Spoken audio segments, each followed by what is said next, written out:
Hi everyone, പലതരം ചേരുവയുടെ മറ്റൊരു വീഡിയോയിലേക്ക് എല്ലാ കൂട്ടുകാർക്കും സ്വാഗതം. ഇന്ന് നമുക്ക് പറഞ്ഞറിയിക്കാൻ പറ്റാത്ത അത്രയും വളരെ സോഫ്റ്റും സ്പഞ്ചിയും ഫ്ലഫി ആയിട്ടുള്ള ബട്ടർ കേക്ക് റെഡിയാക്കാം കേട്ടോ.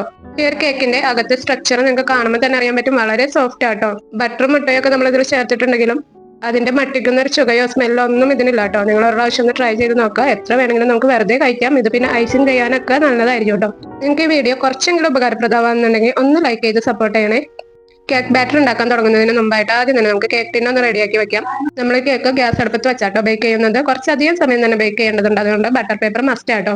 സൈഡിലും താഴത്തും എല്ലാവരും ബട്ടർ പേപ്പർ വെച്ച് കൊടുക്കണം. 6 ഇഞ്ചിന്റെ ഒരു കേക്ക് ടിന്നാണ് ഞാൻ എടുത്തിട്ടുള്ളത്. അതിലാദ്യം തന്നെ ബട്ടർ ഓയിലോ തേച്ച് കൊടുത്ത് അതിൽ ബട്ടർ പേപ്പർ സെറ്റ് ചെയ്യുക. ബട്ടർ പേപ്പർ ഇല്ലാന്നുണ്ടെങ്കിൽ പ്ലെയിൻ പേപ്പർ വെച്ചിട്ട് നിങ്ങൾക്ക് ചെയ്യാട്ടോ. പ്ലെയിൻ പേപ്പർ ആണ് വെക്കണമെന്നുണ്ടെങ്കിൽ പേപ്പർ വെച്ച് കഴിഞ്ഞാൽ പുറത്തു കൂടി ഒന്ന് ബട്ടർ തേച്ച് കൊടുക്കേണ്ടതുണ്ട്. അങ്ങനെ നമ്മുടെ കേക്ക് ടിന്ന് റെഡി ആയിട്ടുണ്ട്.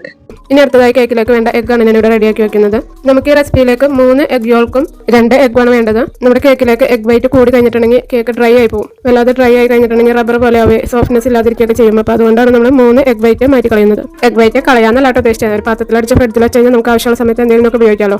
അപ്പോൾ കേക്ക് നല്ല സോഫ്റ്റ് ആയിരിക്കാനായിട്ട് 3 എഗ് വൈറ്റ് നമ്മൾ മാറ്റി വയ്ക്കാം. അങ്ങനെ ഞാനിപ്പോൾ ഇവിടെ 3 എഗ് വൈറ്റും യോൾക്കും വേർതിരിച്ചെടുത്തിട്ടുണ്ട്. ഇനി അതോടെ മാറ്റി വയ്ക്കാം. 2 എഗ് മുഴുവനായിട്ട് തന്നെ വെച്ചിട്ടുണ്ട് കേട്ടോ. ഇനി നമുക്ക് ഡ്രൈ ഇൻഗ്രീഡിയൻസ് എന്തൊക്കെയാണ് വേണ്ടതെന്ന് നോക്കാം. അതിനായിട്ട് ഞാനിവിടെ 1 കപ്പ് മൈദ എടുത്ത് വെച്ചിട്ടുണ്ട്. അതിൽ നിന്ന് 2 ടേബിൾ സ്പൂൺ മൈദ മാറ്റിയിട്ട് അതിന് പകരം 2 ടേബിൾ സ്പൂൺ കോൺഫ്ലോർ ആണ് ഇട്ടെടുക്കുന്നത്. സോറി, കോൺഫ്ലോർ അല്ല, പാൽപ്പൊടി. മിൽക്ക് പൗഡറാണ് 2 ടേബിൾ സ്പൂൺ അതിന് പകരമായിട്ട് ഇട്ടെടുക്കുന്നത്. നിങ്ങളുടെ പാൽപ്പൊടി ഇല്ലാന്നുണ്ടെന്നുണ്ടെങ്കിൽ കോൺഫ്ലോർ 2 ടേബിൾ സ്പൂൺ ഇട്ടെടുത്താലും മതി. അതിലൊരു ഉറുമ്പായിരുന്നു കേട്ടോ. ഇനി ഇതിലേക്ക് 1 ടീസ്പൂൺ ബേക്കിംഗ് പൗഡറും 1 ടീസ്പൂൺ ബേക്കിംഗ് സോഡയും ഞാൻ ചേർക്കുന്നത്. നിങ്ങൾ ഡ്രൈ ഇൻഗ്രീഡിയൻസ് എല്ലാം എടുക്കുമ്പോൾ ഇതുപോലെ നന്നായിട്ടൊന്ന് ഇളക്കി കൊടുത്തിട്ട് എടുക്കാം കേട്ടോ. അപ്പോൾ നമ്മുടെ കേക്ക് നല്ല ലൈറ്റും ഫ്ലഫി ആയി കിട്ടും. അതുപോലെ കേക്കിന് വേണ്ടി എപ്പോഴും പാക്കറ്റിൽ പറഞ്ഞ മൈദ എടുക്കാം.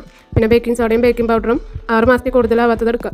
ഇനി ഇതിലേക്ക് ഞാൻ ചേർക്കുന്നത് സാൾട്ടാണ്. 1/4 ടീസ്പൂൺ സാൾട്ട് ഇട്ട് എടുക്കുക, കൂടി പോകണ്ട കേട്ടോ. ഇനി ഈ ഡ്രൈ ഇൻഗ്രീഡിയൻസ് എല്ലാം കൂടി നന്നായിട്ടൊന്ന് മിക്സ് ചെയ്ത ശേഷം ഒരു സ്ട്രൈനറിലേക്ക് ഇട്ട് 2-3 പ്രാവശ്യം അങ്ങോട്ടും ഇങ്ങോട്ടൊന്ന് അരിച്ചെടുക്കാം. നിങ്ങൾ എത്ര പ്രാവശ്യം ഇതുപോലെ സ്ട്രെയിൻ ചെയ്യുന്നോ അത്രയും നല്ലതാട്ടോ. അതനുസരിച്ച് നമ്മുടെ ഡ്രൈ ഇൻഗ്രീഡിയൻസ് എല്ലാം ലൈറ്റ് ആവുകയും നമ്മുടെ കേക്ക് നല്ല ഫ്ലഫി ആയി കിട്ടുകയും ചെയ്യും. ഞാനിപ്പോൾ ഇവിടെ ഡ്രൈ ഇൻഗ്രീഡിയൻസ് എല്ലാം 3 പ്രാവശ്യമായിട്ട് അരിച്ചെടുത്ത് വെച്ചിട്ടുണ്ട്. ഇനി ഇതോടെ മാറ്റി വയ്ക്കാം.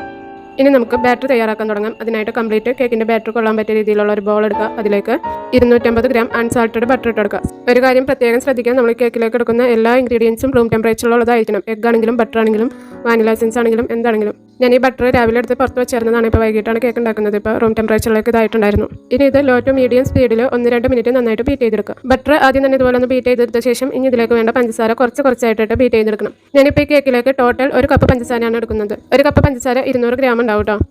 ഇപ്പോൾ നിങ്ങൾക്ക് പഞ്ചസാര മധുരം കുറച്ച് കുറവ് മതിയെന്നുണ്ടെങ്കിൽ 1/4 കപ്പ് വരെ പഞ്ചസാര ഇട്ടാൽ മതിയാവും. ഇപ്പോൾ ഞാൻ ഉണ്ടാക്കുന്ന കേക്കിൽ അത്യാവശ്യം മധുരമുണ്ട്. പിന്നെ ബട്ടറും ഒക്കെ ചേരുന്നതുകൊണ്ട് കുറച്ച് മധുരം വേണം. അപ്പോൾ 1 കപ്പിൽ നിന്ന് ഒത്തിരി അങ്ങ് കുറയ്ക്കണ്ട. വേണമെന്നുണ്ടെങ്കിൽ നിങ്ങൾക്ക് ഒട്ടും മധുരം തീരെ കുറവ് മതിയെന്നുണ്ടെങ്കിൽ മാത്രം 1/4 കപ്പാക്കുക. അല്ലെങ്കിൽ 1-2 ടേബിൾ സ്പൂൺ മാത്രം കുറയ്ക്കുക. പഞ്ചസാരയുടെ ഒപ്പം തന്നെ ഞാൻ ഇതിലേക്ക് വാനില എസൻസും കൂടി ഇട്ടായിരുന്നു. നിങ്ങൾ കണ്ടിട്ടുണ്ടാവും. 1 ടീസ്പൂൺ വാനില എസൻസ് കൂടി ഇട്ടാണ് ഇപ്പോൾ ബീറ്റ് ചെയ്യുന്നത്. പഞ്ചസാര കുറച്ചായിട്ടിട്ട് കംപ്ലീറ്റ് ബീറ്റ് ചെയ്ത് പഞ്ചസാര കംപ്ലീറ്റ് മെൽറ്റ് ആവണം. നമ്മൾ ആ ക്രീം കുറച്ചെടുത്ത് കയ്യിൽ വെച്ച് നോക്കുക. അപ്പോൾ പഞ്ചസാര കംപ്ലീറ്റ് മെൽറ്റ് ആയിട്ടുണ്ട്. ഒട്ടും തരി പോലെ ഇല്ലാന്നുണ്ടെങ്കിൽ ബീറ്റിംഗ് നിർത്തുക, അത് മതി. പഞ്ചസാരയുടെ തരി കുറച്ചെങ്കിലും അനുഭവപ്പെടാന്നുണ്ടെങ്കിൽ കംപ്ലീറ്റ് പഞ്ചസാര മെൽറ്റ് ആവുന്നത് വരെ ബീറ്റ് ചെയ്യാം കേട്ടോ. അല്ലാന്നുണ്ടെങ്കിൽ പഞ്ചസാര നമ്മൾ ബേക്ക് ചെയ്യുന്ന സമയത്ത് മെൽറ്റായി വന്നിട്ടുണ്ടെങ്കിൽ പുറത്തൊക്കെ ഇങ്ങനെ എണ്ണമയം പോലെ പഞ്ചസാര സിറപ്പ് വന്നിരിക്കും. നിങ്ങൾ പഞ്ചസാര പൊടിച്ചിട്ടിടാന്നുണ്ടെങ്കിൽ അതായിരിക്കും കേട്ടോ കൂടുതൽ നല്ലത്. പിന്നെ ഞാൻ പൊടിച്ചിട്ടൊക്കെ വേണ്ടതെന്ന് ഓർത്ത് അങ്ങനെ ഞങ്ങൾ ഇട്ടുന്നേ ഉള്ളൂ. ഇനി ഇതിലേക്ക് നമ്മൾ എടുത്ത് വെച്ചിട്ടുണ്ടായിരുന്ന 2 എഗ്ഗും 1 ടീസ്പൂൺ വാനില എസൻസും കൂടി ഉണ്ട്. വീണ്ടും ബീറ്റ് ചെയ്യാം. തുടക്കത്തിൽ കുറഞ്ഞ സ്പീഡിൽ ബീറ്റ് ചെയ്യാം കേട്ടോ. പിന്നെ സ്പീഡ് കൂട്ടി കൊടുക്കുക.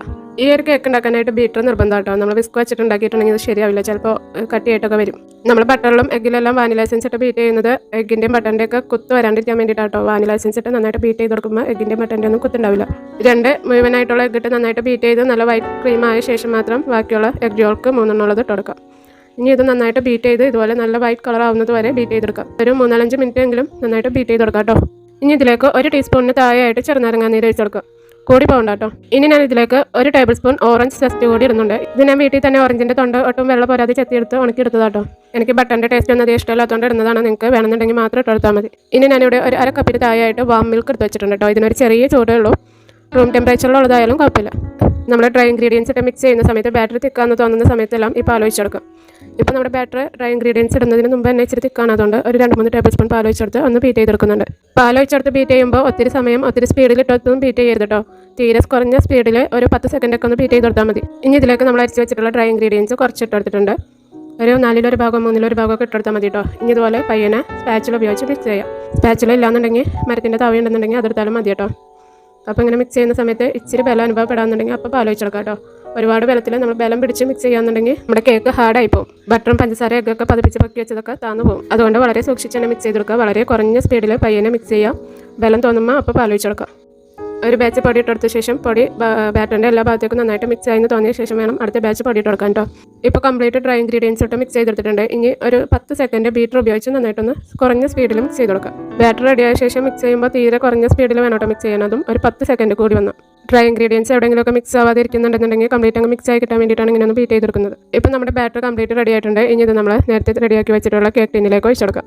നമ്മൾ ഡ്രൈ ഇൻഗ്രീഡിയൻസ് ബാറ്ററിലിട്ട് മിക്സ് ചെയ്യുന്നതിന് മുമ്പായിട്ട് തന്നെ നമ്മൾ ഇത് ബേക്ക് ചെയ്യാൻ വെക്കുന്ന പാത്രം ചൂടാവാനായിട്ട് വെക്കാം. ഒരു മീഡിയം ഫ്ലെയിമിൽ അടച്ച് ചൂടാവാൻ വെക്കാം. ഡ്രൈ ഇൻഗ്രീഡിയൻസ് മിക്സ് ചെയ്യുന്നതിന് മുമ്പായിട്ട് വെച്ചാൽ മതി. അപ്പോൾ നമ്മൾ കംപ്ലീറ്റ് സെറ്റ് ചെയ്യുമ്പോഴത്തേനും അത് ചൂടായിട്ടുണ്ടാവും.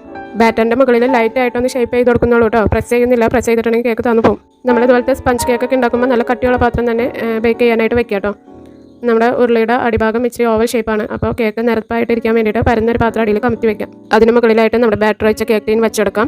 ഇനി നമ്മുടെ കേക്ക് പൊങ്ങിയ മുട്ടാത്ത രീതിയിലുള്ള പാത്രം വെച്ച് അടച്ചു വെക്കാം. ഇനി ഇതൊരു 5 മിനിറ്റോളം ഹൈ ഫ്ലെയിമിൽ തന്നെ വെക്കാം. അതിനുശേഷം മീഡിയം ഫ്ലെയിമിൽ 40 മിനിറ്റ് കുക്ക് ചെയ്യാം കേട്ടോ. അതിൻ്റെ ഇടയിലൊന്നും തുറന്ന് നോക്കരുത്. അതുപോലെ 5 മിനിറ്റ് ഹൈ ഫ്ലെയിമിൽ ഇട്ട ശേഷം മീഡിയം ഫ്ലെയിമിലേക്ക് മാറ്റാൻ മറക്കരുത്. തീരെ ലോ ഫ്ലെയിമിലിടരുത് കേട്ടോ. തീരെ ലോ ഫ്ലെയിമിലായാലും നമ്മുടെ കേക്ക് കുക്കായി കിട്ടില്ല. അപ്പോൾ ഞാൻ 40 മിനിറ്റ് ആയപ്പോൾ തന്നെ ഒന്ന് തുറന്നു നോക്കിയതാണ്. എൻ്റെ ഗ്യാസിൻ്റെ കുഴപ്പമാണ്. ഇച്ചിരി ചൂട് കുറവാണ് ആ ഗ്യാസിന്. ചെറിയ അടുപ്പത്താണ് വെച്ചത്. അതുകൊണ്ട് വീണ്ടും അടച്ചു വെച്ച് ഒരു 10 മിനിറ്റ് കൂടി കഴിഞ്ഞ് തുറന്നപ്പോൾ കേക്ക് റെഡി ആയിട്ടുണ്ട്. അപ്പോൾ നിങ്ങൾ 40 മിനിറ്റ് ആകുമ്പോൾ തന്നെ ഒന്ന് തുറന്ന് നോക്കാം. എന്നിട്ട് ആയിട്ടില്ല എന്നുണ്ടെങ്കിൽ കുറച്ച് സമയം കൂടി വെച്ചാൽ മതി.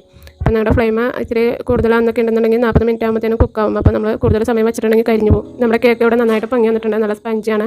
ചൂടാറാനായിട്ട് കുറച്ച് സമയം ഒന്ന് അടിച്ചു വെക്കും. പാത്രത്തിൽ നിന്നൊന്ന് വിട്ട് കിട്ടാൻ വേണ്ടിയിട്ടോ കുറച്ച് സമയം ഒന്ന് ചൂടാറാനായിട്ട് വെക്കുന്നത്. ഈ കേക്ക് ചൂടിന് കഴിക്കാനും നല്ലതാണ്, ചൂടാറിയാലും നല്ലതാണ്.